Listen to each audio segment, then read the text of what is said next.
ओम नमः सिद्धेभ्य। मंगलमय मंगल करण वीतराग विज्ञान नमो ताहि जाते भये अरहंतादि महान।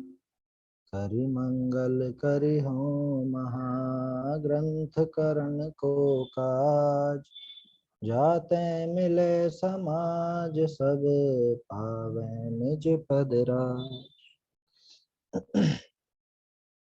मोक्षों प्रकाशक ग्रंथराज के आधार से हमारी चर्चा चल रही है।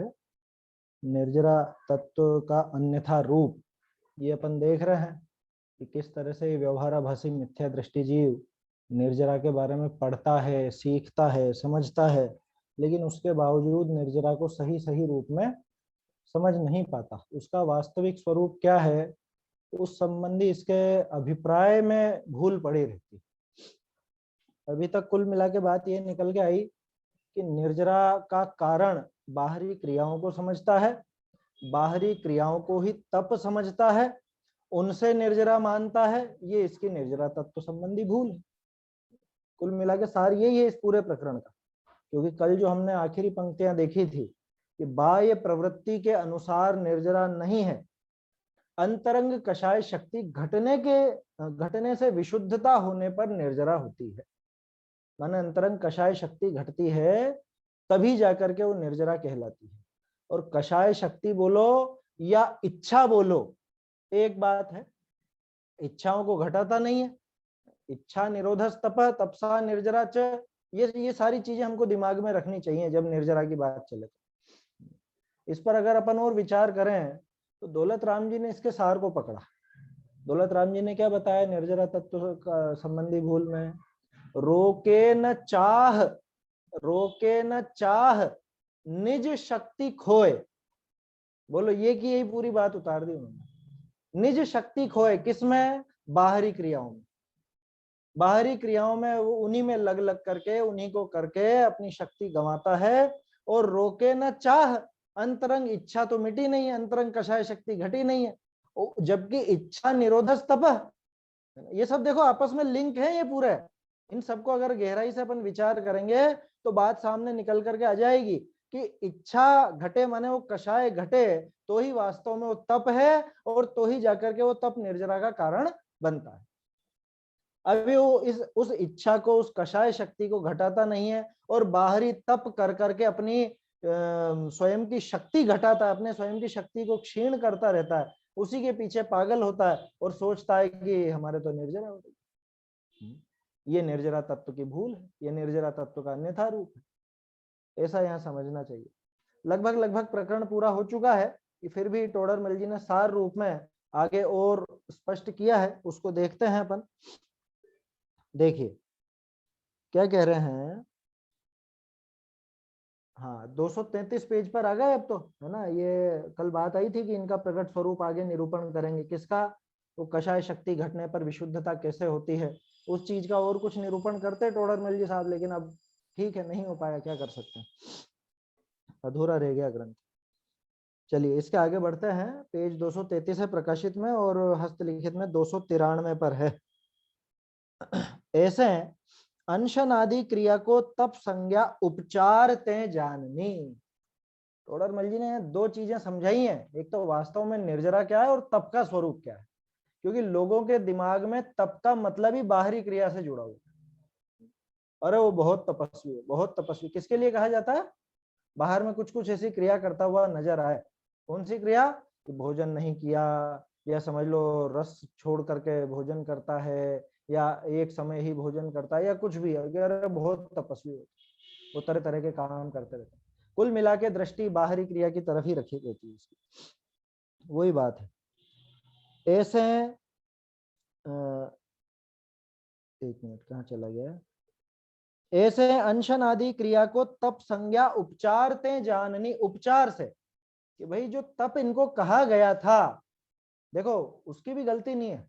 गलती तो मतलब यूं तो है क्योंकि उसने अभिप्राय नहीं सुधारा, लेकिन वो क्या करे, उसको बताने वाला समझाने वाला कोई मिला नहीं, टोडरमल जी जैसा कोई मिला नहीं। तो वो शास्त्रों में तो बस ये पढ़ा कि इससे ये तप होता है, ये चीजें तप है, अनशन तप है, उनोदर तप है, वृत्ति परिसंख्यान तप है, तो उसने उस बाहरी क्रिया को ही तप समझ लिया। जबकि स्पष्ट कहा है कि इनको तप संज्ञा तो उपचार से है, व्यवहार से कहा गया है इनको तप। देखो क्या कह रहे हैं, संज्ञा उपचार ते जाननी याही ते इनको व्यवहार तप कया है, इस वजह से इनको व्यवहार तप नाम दिया। अरे आचार्य ने खुद ने दिया बहिरंग तप, बहिरंग तप नाम दिया ना।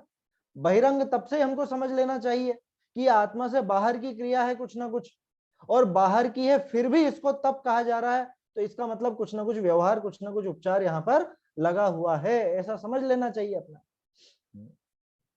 याही ते इनको व्यवहार तप कया है ना। यहाँ पे एक छोटा सा सुधार है, इसी से इसे व्यवहार तप लिखा ना, इसे की जगह इन्हें हो जाएगा, क्योंकि अनशन आदि बहुत सारी चीजों की बात है। तो इनको इनको व्यवहार तप कया है, व्यवहार उपचार का एक अर्थ है, व्यवहार बोलो या उपचार बोलो दोनों का एक ही अर्थ होता है। बहुरी ऐसा साधनते जो वीतराग भाव रूप विशुद्धता होई सो साचा तप निर्जरा का कारण जानना। कैसे भावों से, कि वो जो अंशन आदि का साधन से, कैसे साधन से, कि अंशन आदि का साधन करके जो वीतराग भाव रूप विशुद्धता हुई। अब ये लाइन ढंग से समझने की है, क्योंकि कोई इससे ऐसा अर्थ निकाले कि वीतराग भाव का साधन है, ये माने इनसे वीतराग भाव हो जाएगा, तो ऐसा नहीं है। वीतराग भाव होने के क्रम में ये चीजें आएंगी, ऐसा समझना। क्या, कि जैसे बारिश का साधन कौन है, कि बारिश का साधन बादल है, तो इसका क्या अर्थ निकाले, बादल होंगे तो बारिश होगी होगी कि नहीं, जब भी बारिश होगी तो बाहर में वैसे बादल भी जरूर होंगे, ये उसका अर्थ होता है। ऐसा तो नहीं होता ना कि बादल आ गए तो बारिश होगी ही होगी, ऐसा तो बिल्कुल नहीं होता। ठीक वैसी बात यहां लगाना। क्या कह रहे हैं, ऐसा साधन ते जो वीतराग भाव रूप विशुद्धता होई, वीतराग भाव रूप विशुद्धता होती है, ऐसा साधन करने पर, ऐसे साधन से नहीं हुई है क्या, इस साधन से वीतरागता नहीं आई है, लेकिन जब वीतरागता आती है तो बाहर में ये चीजें नजर आती हैं। कहने का अर्थ यह है कि भाई कोई वीतरागता के मार्ग पे आगे बढ़ेगा तो वो खाता पीता हुआ नहीं बढ़ेगा, वो खाना पीना छोड़ते हुए आगे बढ़ेगा, ऐसा सीधा सा अर्थ समझ। खाना पीना छोड़ने से वीतरागता आ गई ऐसी भी बात नहीं है, लेकिन जब वीतरागता के मार्ग पे आगे बढ़ेगा तो ये सब चीजें छूटती जाएंगी बाहर में, और उन्हीं को हम इसीलिए तप कह देते हैं, क्योंकि इधर अंदर वीतरागता बढ़ी माने राग द्वेष घटे, कषाय शक्ति घटी, और बाहर में ये साधन नजर आया, तो हमने जब वो अंतरंग में तप देखा तो बाहर की उस क्रिया को भी तप नाम दे दिया, उपचार से, व्यवहार से उसको भी तप नाम दे दिया गया। इसलिए दे दिया गया भाई, बिल्कुल सीधा उदाहरण है अपने तो शक्कर के डब्बे का। क्या, कब कहलाएगा वो स्टील का डब्बा शक्कर का डब्बा, वो जो डब्बा है वो शक्कर का डब्बा कब कहलाएगा, कि अंदर अगर शक्कर होगी तो शक्कर का डब्बा कहलाएगा। इतना सा उदाहरण ध्यान रखिए आप तो, है ना। बाकी तो बहुत बनाए जा सकते हैं उदाहरण, लेकिन सबसे सरल उदाहरण है घर घर का उदाहरण, कि हम उस डब्बे को शक्कर का डब्बा तभी कहते हैं जब उसके अंदर शक्कर हो। बस जहां पे वीतरागता प्रकट हुई हो तभी जाकर के, जहां पे अंतरंग तप प्रकट हुआ हो तभी जाकर के वो बाहरी क्रिया को तप संज्ञा दी जाती है, तप नाम दिया जाता है। इसको कहते हैं व्यवहार, इसको कहते हैं उपचार, एक ही बात है। आया समझ में, कोई कठिनाई नहीं है मेरे ख्याल से। यही ते इनको व्यवहार तप कया है, व्यवहार उपचार का एक अर्थ है। बहुरी ऐसा साधन ते जो वीतराग भाव रूप विशुद्धता हुई सो साचा तप निर्जरा का कारण जानना। ये यहाँ पे खुलासा कर दिया टोडर मिल जी। असली तप कौन, कि असली तप तो वो अंतरंग का वीतराग भाव है। क्यों, क्योंकि इच्छा निरोधस तप, इच्छा माने राग द्वेष, और राग द्वेष का विपरीत वीतरागता। तो वो जो अंतरंग में वीतरागता हुई है, वो विशुद्धता प्रकट हुई है, जिससे आगे ये बढ़कर के सुखी होता है, वो ही वास्तव में निर्जरा का कारण है, वो ही असली तप है, उसी को अंतरंग तप भी कहा जाता है। अंतरंग तप माने असली तप, निश्चय तप। बहिरंग तप माने व्यवहार से कहा गया। व्यवहार से क्यों कहा गया, क्योंकि असली मौजूद था, है ना। असली मौजूद था इसलिए कहेंगे, शक्कर थी तो शक्कर का डब्बा कहलाया, है ना। केले के छिलके के रुपए चुका के आए कि नहीं आप? केले के छिलकों के भी तो रुपए दिए हैं। जब केला खरीदा तो साथ में छिलका भी तो आया ना, लेकिन वो छिलके के रुपए कब तक दिए गए? कि जब तक केला साथ में था। अगर केला नहीं होता, कोरे छिलके होते तो कुछ भी रुपए नहीं दिए जाते। बस वो हिसाब है। अगर असली फल साथ में है तो उसके छिलके की भी कीमत होती है, उस छिलके को भी फल के नाम से ही पुकारा जाता है ना। और अगर फल नहीं है तो फिर उसको कचरा कहा जाता है। चलिए, स्पष्ट है। ये व्यवहार तप और निश्चय तप दोनों बता दिए टोडरमल जी ने यहाँ पर। निर्जरा का कारण कौन है? कि निर्जरा का कारण बाहरी क्रिया नहीं है। तो अब अपना दिमाग बिल्कुल साफ कर लेना। क्या कोई अगर ये सोचता हो बाहर की क्रियाएं कर करके कि हमने खूब निर्जरा कर ली, कि भ्रम में है। निर्जरा का कारण तो वो अंतरंग परिणाम है, वो अंतरंग जो विशुद्धि है, वो जो कषाय शक्ति का घटना है, वास्तव में वो निर्जरा का कारण है। और बाकी क्या है? नहीं तो कि बाकी तो निज शक्ति खोए है। रोके न चाह और निज शक्ति खोए। अंतरंग कषाय शक्ति तो घटी नहीं और बाहर में अपनी शक्ति क्षीण करता रहता है बाहरी क्रियाएं करके। ठीक है, तो ऐसा सांचा तप, जो असली ये सच्चा तप है, वो ही निर्जरा का कारण जानना।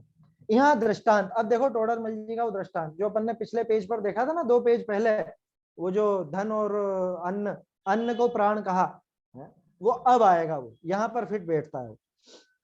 यहाँ दृष्टांत, जैसे धन को व अन्न को प्राण कहा, दोनों को कहा, धन को भी प्राण कहा है, धन को 11वां प्राण कहा जाता है ना, और अन्न को भी कहा जाता है, अन्न को भी प्राण कहते हैं। क्यों कहते हैं वो भी बता रहे हैं टोडरमल जी। सो धनते अन्य ल्याई भक्षण किए प्राण पोषे जाए, ताते उपचार करी धन अन्न को प्राण कया। देखो लौकिक बातें भी सिखा देते हैं टोडरमल जी। धन को प्राण क्यों कहा? अरे जल ही जीवन है, लिखा हुआ देखा होगा आपने, देखा ना, ये तो कई जगह देखा होगा, जल ही जीवन है। क्या? इसलिए जल को बचाइए अगर जीवन बचाना है तो। क्यों भैया, जल में क्या, जल क्या जीवन है? अरे जल को पीते हैं, पानी को पीते हैं तो प्यास बुझाते हैं, है ना, प्यास से मरते नहीं है, अपना जीवन बना रहता है, इसलिए जल को उपचार से जीवन की संज्ञा दे दी। वैसे ही यहाँ समझना, अन्न को और धन को प्राण क्यों कहा? कि धन से अन्न खरीदते हैं, अन्न को ला करके उसका भक्षण करके अपने प्राणों का पोषण करते हैं, तब जाकर के अपना जीवन चक्र चलता रहता है। इस वजह से हमने घुमा फिरा करके न कह करके सीधे सीधे कह दिया कि धन ही प्राण है अथवा अन्न ही प्राण है। वास्तव में धन और अन्न कोई प्राण नहीं है। बिना धन के भी लोग जीते देखे जाते हैं, बिना अन्न के भी लोग जीते देखे जाते हैं। अरे बहुत से लोगों को तो डॉक्टर अन्न छुड़ा देता है और कि दूसरी चीजें खा ले, अन्न नहीं खाएगा। होता है ना, आजकल तो तरह तरह की पता नहीं क्या बीमारियां चल गई है, दालें छुड़ाई जाती है लोगों की कि प्रोटीन बढ़ गया, इनके प्रोटीन बढ़ गया, दालें मत खाओ, ड्राई फ्रूट्स मत खाओ, ये मत खाओ। पानी बंद कर देता है कि दिन में 1-2 गिलास से ज्यादा पानी नहीं पीना, किडनी खराब हो गई है। खैर वो अलग बात है, अपने को तो अपने यहाँ पे इसी बात पर कायम रहना है।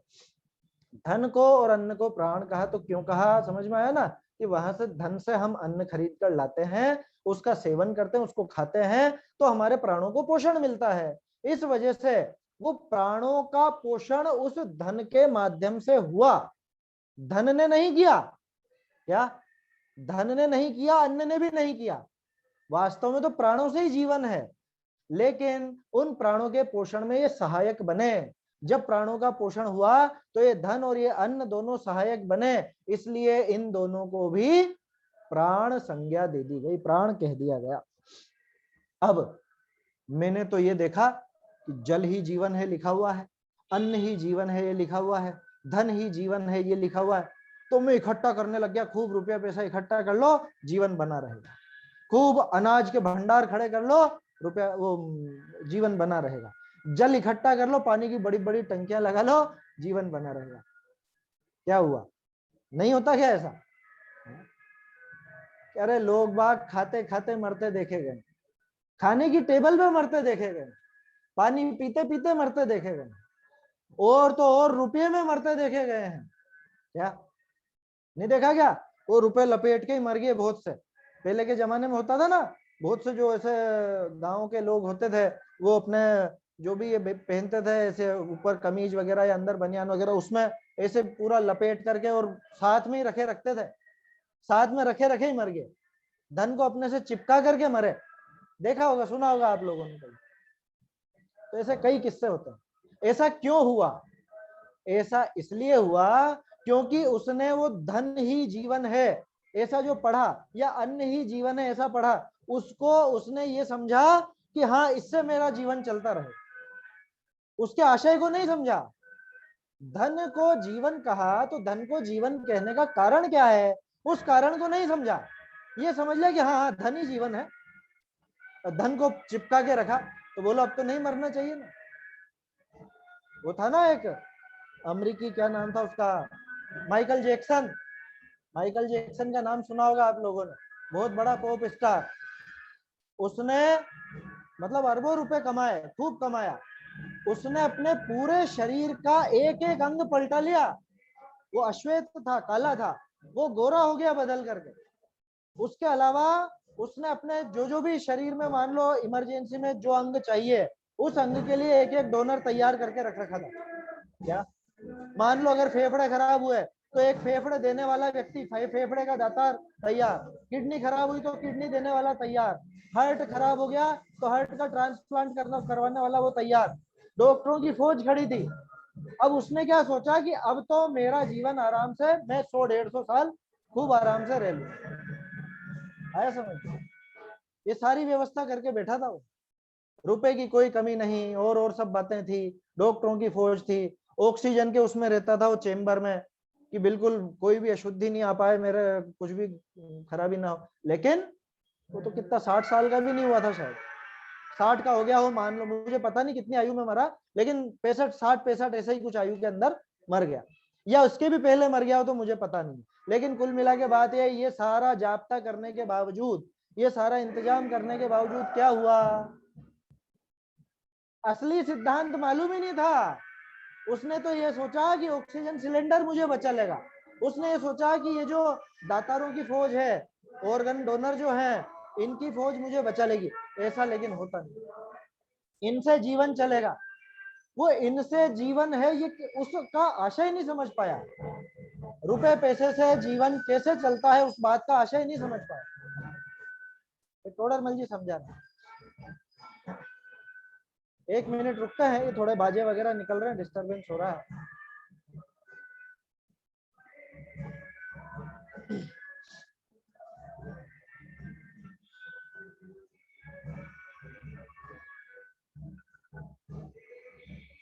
चलिए देखिए क्या कहा, तो इनको क्यों कहा गया था, धन और अन्न को प्राण क्यों कहा गया था, उपचार से।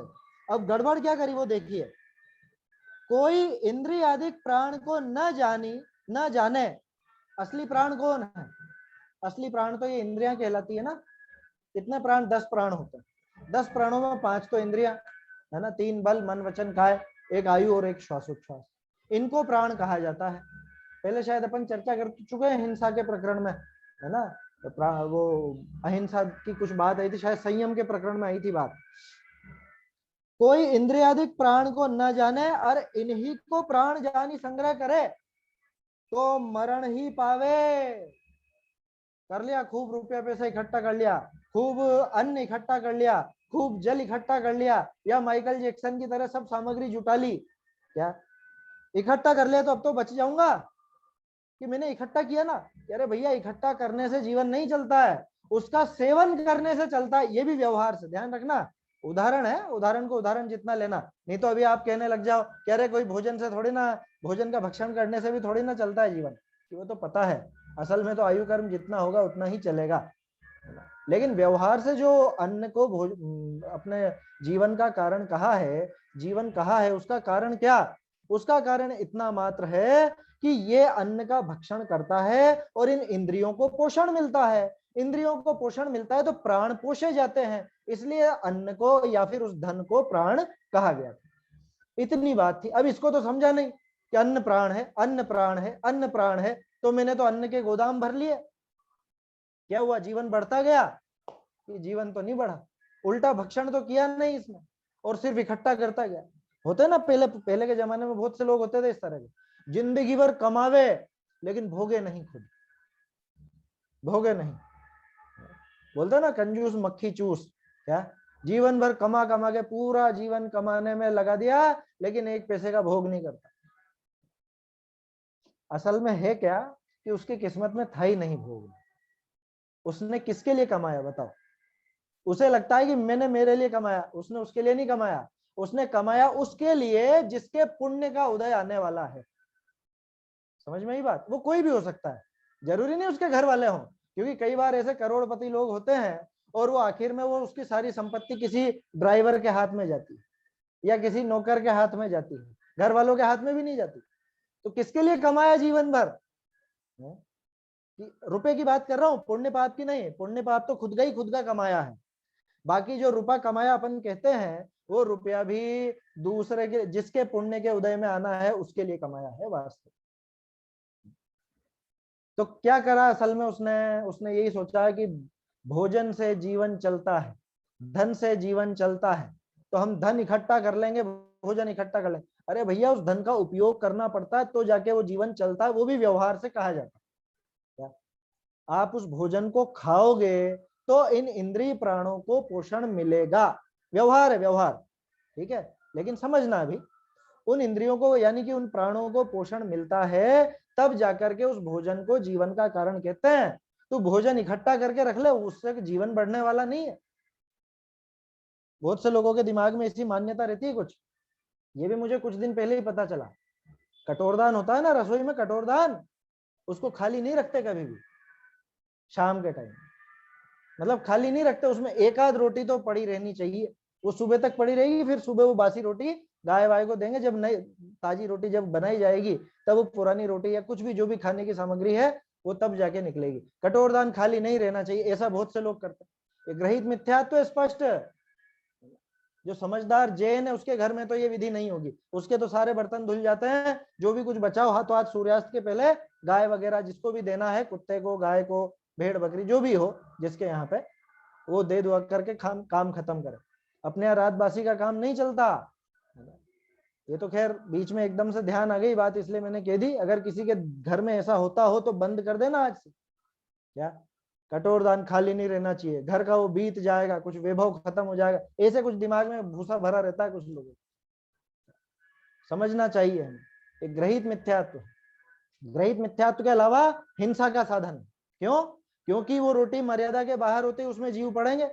वो जीव पड़ेंगे तो अब आप किसी को देने के भी नहीं रहे उसको। और यहाँ तो कि हमारा तो कटोरदान खाली नहीं रहता। पता नहीं क्या लोगों को शायद ऐसा लगता हो कि जैसे वो अक्षीण रिद्धि होती है ना, इससे कुछ अक्षीणता बनी रहेगी क्या? ऐसा कुछ सोचते होंगे, कुछ ना कुछ होगा दिमाग में। अरे पाप का संचय है और कुछ भी नहीं है, उससे कोई रोटियां बढ़ने वाली नहीं है आपके घर। छोड़ देना ऐसी मान्यता हो किसी के दिमाग में तो। ये तो प्रकरणवश बात आ गई, अपना प्रकरण नहीं चल रहा है ये। क्या कहा? कोई इंद्रियादिक प्राण को न जाने और इन्हीं को प्राण जानी संग्रह करे तो मरण ही पावे। तैसे अनशन आदि को व प्रायश्चित आदि को, दोनों का नाम ले दिया।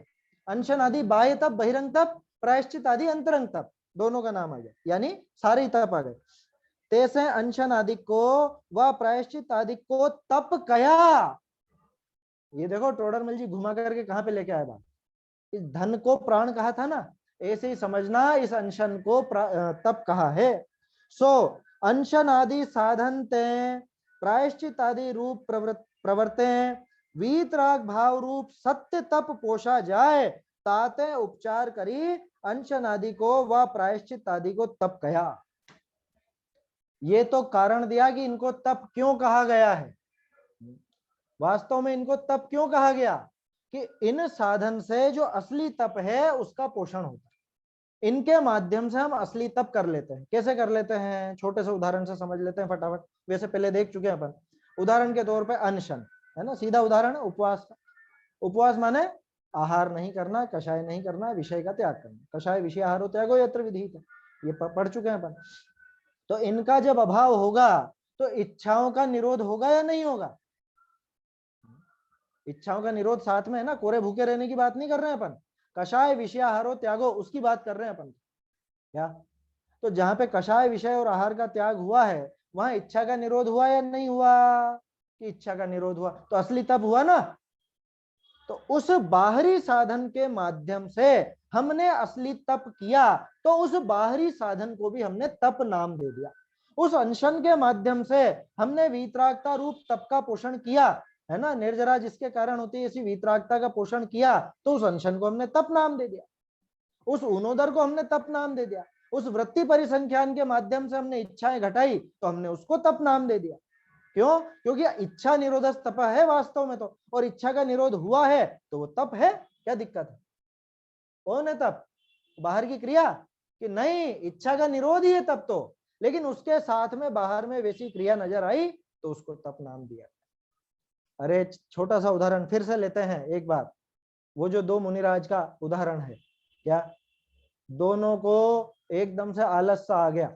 एक मुनिराज को तो क्या कहा आचार्य ने कि आप कल उपवास करेंगे, है ना, और एक मुनिराज को क्या कहा कि कल आप जाकर आहार करेंगे। ठीक है, चलो, जिन्होंने उपवास किया उनके तो तप हुआ, जिन्होंने अगले दिन जाकर के आहार लिया उनके तप हुआ या नहीं है? विचार कीजिए गंभीरता से, उनके वो तप हुआ या नहीं? उनके कैसे हुआ तप? बताओ, प्रैक्टिकली बताओ, क्या लिया था उन्होंने आचार्य से? प्रायश्चित लिया था ना। प्रायश्चित नाम का तप है या नहीं? तो प्रायश्चित में ही तो था आहार करना। आहार करना प्रायश्चित में था ना। प्रायश्चित स्वरूप वो उन्होंने आहार किया। क्यों किया? अपने अंतरंग तप की वृद्धि के लिए किया। आत्म स्वरूप में लीनता में शिथिलता न आए इसलिए किया। माने इच्छा का निरोध जैसे भी बन सके, वीतरागता जैसे भी बढ़ सके इसलिए किया। तो उनका वो आहार करना भी तप है। आया समझ में? वो प्रायश्चित तप है। अभी तो लोगों को ये समझ में नहीं आएगा आहार करना तप कैसे हो गया, अनशन होगा तब तो। अरे भैया, दोनों ने प्रायश्चित तप किया है। आपको अनशन नजर आ रहा है, हमको प्रायश्चित नजर आ रहा है वहां पे, क्योंकि आचार्य देव ने उनको प्रायश्चित दिया था दोनों को ही, कि आप दोनों को प्रमाद आया आत्म साधना में, आप दोनों ये प्रायश्चित लीजिए, कल आप अनशन करेंगे और कल आप आहार के लिए जाएंगे। दोनों ने ठीक है महाराज तो स्वीकार किया। तो ये प्रायश्चित था उनका, और प्रायश्चित नाम का तप होता है। और वास्तव में तो प्रायश्चित भी तप नहीं है। इच्छा का जो निरोध हुआ, वीतरागता की जो वृद्धि हुई, वीतरागता का पोषण हुआ, उसका नाम तप है। क्यों? क्योंकि तप से निर्जरा होती है। भूखे रहने या खाने से निर्जरा का कोई लेना देना नहीं है ना।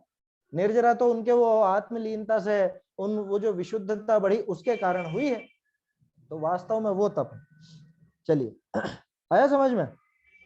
तो इनको तो तप नाम क्यों दिया गया था? इनको तप नाम इसलिए दिया था कि प्रायश्चित आदि या अनशन आदि को तप कहा। सो अनशन आदि साधनते, प्रायश्चित आदि रूप प्रवृत्ते, दोनों चीजें। अनशन आदि साधन ये बाहरी साधन, प्रायश्चित रूप प्रवृत्ति वो स्वयं की है ना, ये स्वयं की है। प्रायश्चित की प्रवृत्ति स्वयं की है, अपने आत्मा का परिणाम। ऐसे प्रवृत्ति होने से वीतराग भाव रूप तप, सत्य तप, सत्य तप, असली तप कौन? वीतराग भाव। वीतराग भाव रूप सत्य तप पोषा जाए, उसका पोषण होता है। ताते उपचार करी अनशन आदि को व प्रायश्चित आदि को तप कहा, इसलिए उनको ऐसा तप कहा गया है, इसलिए उनको तप संज्ञा दी गई है। अब देखो गड़बड़ कहाँ हुई। अब गड़बड़ बता रहे हैं टोडरमल जी। जैसे किसी ने वो धन और अन्न वो इकट्ठा करने में लग गया, है ना, लेकिन भक्षण नहीं किया तो मरेगा। अब यहाँ पे देखो, कोई वीतराग भाव रूप तप को तो न जाने, अरे इन्हीं को तप जानी संग्रह करे तो संसार ही में भ्रमे। लो क्या होगा, ज्यादा से ज्यादा 9वें ग्रह तक हो आएगा, फिर घूम फिर करके फिर वही खुरपार उजाली, वापस से पहुंचना तो वही है ना। साधिक 2000 सागर के अंदर अंदर अगर काम नहीं हुआ तो फिर तो हेडक्वार्टर पहुंचना ही। जीव के दो ही ठिकाने हैं, या तो मोक्ष या निगोद। बाकी की दशाएं कि बाकी की दशा बहुत कम समय की है, ज्यादा समय के लिए नहीं मिलती। इसलिए अपना काम कर लेना, अगले भव के लिए मत छोड़ना, इसी भव में काम निपटा लेना। क्या जिस कार्य के लिए हमें भव मिला है वो काम कर ही लेना चाहिए, ठिकाना नहीं है फिर आगे क्या होगा। तो गड़बड़ क्या हुई? निर्जरा तत्व संबंधी भूल क्या हुई कि वीतराग भाव रूप तप को तो नहीं जाना और इनको ही तप जान करके इनका ही संग्रह किया। जिंदगी हो गई उपवास करते करते, जिंदगी हो गई व्रत परिसंख्यान वगैरह करते करते, काय क्लेश करते करते, लेकिन असली तप को समझ ही नहीं पाया। तो क्या होगा कि संसार में ही भटकता रहेगा, संसार में ही भ्रमण करता रहेगा। बहुत कहा, इतना समझ लेना, निश्चय धर्म तो वीतराग भाव है। असली धर्म तो भैया वीतराग भाव है, ये धर्म नहीं है बाहर में। अच्छा, उपवास करना धर्म नहीं है कि बिल्कुल भी नहीं है। ये केले का छिलका है, ये केला नहीं है। समझ में आई बात? ये शक्कर का डब्बा है, शक्कर नहीं है। अब इतने सीधे उदाहरण से ज्यादा और क्या सीधा उदाहरण दिया जाए, ऐसा ही समझ लेना। असली फल तो वो जो असली तप या असली निर्जरा कारण तो वो वीतराग भाव है, वो प्रकट करने का प्रयास होना चाहिए। फिर से बहुत कहा, इतना समझ लेना, निश्चय धर्म तो वीतराग भाव है, अन्य नाना विशेष बाह्य साधन अपेक्षा उपचारते किए है। अन्य नाना विशेष, विशेष माने यहाँ पे भेद है ना। ये जो तरह तरह के भेद किए गए हैं, तरह तरह के जो तप की संज्ञा दी गई है कि अनशन तप है या प्रायश्चित आदि तप है, ये सब तो बाह्य साधन है और ये बाह्य साधनों की अपेक्षा उपचार से किए गए हैं। तिनको व्यवहार मात्र धर्म संज्ञा जाननी, ये व्यवहार धर्म है, व्यवहार मात्र से धर्म कहे जाते हैं और कोई कारण नहीं है इनको धर्म कहने का। इस रहस्य को न जाने ताते वाके निर्जरा का भी साचा श्रद्धान नहीं है। अब वो इस रहस्य को नहीं जानता। बोलो कौन? कि जो पूरा जीवन तपस्वी के रूप में बिताता है, पूरा जीवन कहता है कि हमने बहुत तप किया है, तुम क्या जानो तप करना। उसको वास्तव में तप ही नहीं मालूम तप किसको कहते हैं। वो छिलकों को ही केला समझ रहा है, वो डब्बे को ही शक्कर समझ रहा है। आया समझ में? वैसी की वैसी बात है, उस बाहरी क्रिया को ही तप समझ रहा है और उससे ही निर्जरा मान बैठा है। ये इसकी निर्जरा तत्व संबंधी भूल है। इसीलिए टोडरमल जी कह रहे हैं कि उसके निर्जरा का भी वास्तव में सच्चा श्रद्धा नहीं। अरे हमने तो और ये छोड़ा, दूसरे विषय कषायों को छोड़ के तप तप किया तप किया तप किया। अरे क्या किया? बाहर शरीर की तो क्रिया की और उस क्रिया से तप समझ लिया, जबकि असली तप तो इच्छा निरोध तप, इच्छा के निरोध का नाम तप कहा गया था। इच्छा का निरोध तो हुआ नहीं। आया समझ में? वो एक भजन है ना, जो इच्छा का दमन न हो तो, है नहीं सुना क्या? जो इच्छा का दमन न हो तो, है बाहर से शिव गमन नहीं रे, ऐसा करके है भजन पूरा। उसमें वो सब है, ये ऐसा ऐसा तप करने से या ऐसा नग्न रहने से, ऐसे ऐसे क्रिया करने से इनसे कुछ हो जाता, या वस्त्र त्यागते मुक्ति होए तो, है पशु तो हमेशा नग्न रहते हैं। ऐसे ऐसे उदाहरण दिए उसमें कि अगर ऐसी क्रिया करने से, भूखे रहने से कुछ निर्जरा होती तो फिर भिक्षुक लंघन भिक्षुक करत सही है क्या? जो भिखारी है वो हमेशा लंघन करता रहता है बेचारा। बहुत उदाहरण दिए, बहुत उदाहरण। अच्छा भजन है। इच्छा का अगर दमन नहीं है तो चारित्र से शिव गमन नहीं है, ऐसी पंक्ति है। चारित्र से माने वो बाहरी क्रिया से। अब गड़बड़ क्या करा? प्रश्न है कुछ आपको? हाँ बोलिए।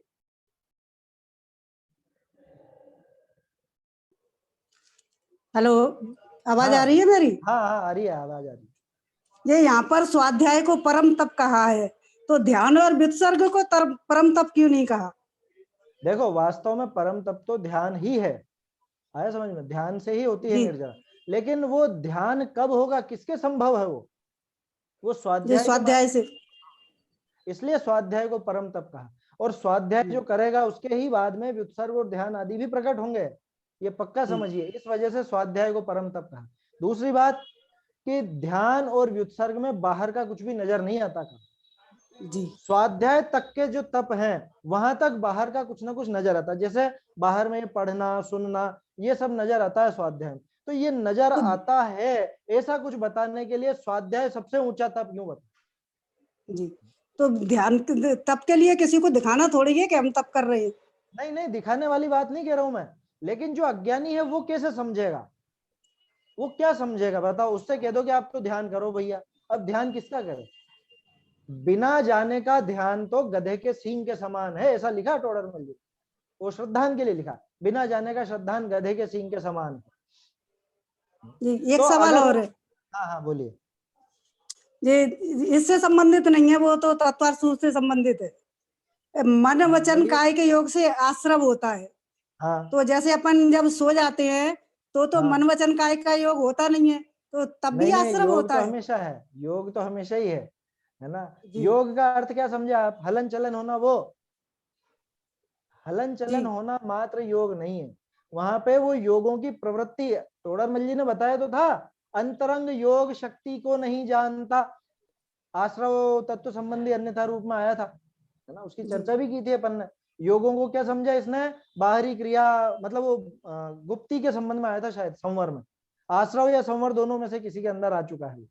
तो बाहर की क्रिया को ही हम योग समझते हैं। बाहर की क्रिया हो रही है, शरीर को का हलन चलन हो रहा है, तो हम समझने लगते हैं कि हाँ योग हो रहा है। या बाहर की क्रिया रोक दी तो हम सोचते हैं कि योग रुक गए, गुप्ती हो गई।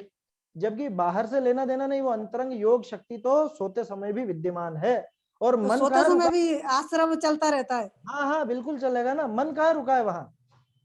भाई वचन की और काय की प्रवृत्ति रुकी है, वो भी किसी के रुकी हो जी तो। नहीं तो नींद में भी बोलते हैं लोग बाग, नींद में भी उठ के जी चलते बनते नींद हैं। में भी मन चलता रहता है। मन तो हमेशा काम कर रहा है ना, मन की प्रवृत्ति कहाँ रुकी? जी चलिए समय भी हो गया है अपना। और अभी वीर सागर जी की जो न्याय दीपिका की कक्षा रहती है, वो अभी यहाँ पर रहेगी, है ना। तो आज और कल ये 2 दिन के लिए अपना समय 3:15 से 4 रहेगा। बाकी जी 5 दिन 3:30 से रहेगा, है ना? सभी जी समय का ध्यान रखें। जी निज निधि निज में मैं बताई, बताई वह अनंत है। इसके लिए जिन वाणी माँ को वंदना शत बार है, वंदना शत बार है।